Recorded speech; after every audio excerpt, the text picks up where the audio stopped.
এইভাবে লাল লাল করে আমি ভেজে নিয়েছি বড়গুলো। দেখেন বন্ধুরা, লাল লাল করে ভেজে নিয়েছি। এবার আমি উঠিয়ে নেব।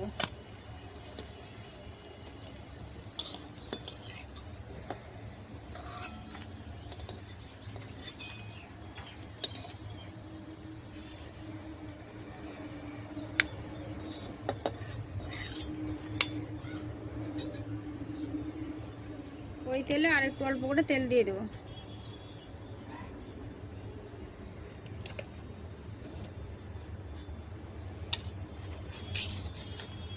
এই পেঁয়াজটা আমি বেটে রেখেছি, এই পেঁয়াজটা দিয়ে দেবো।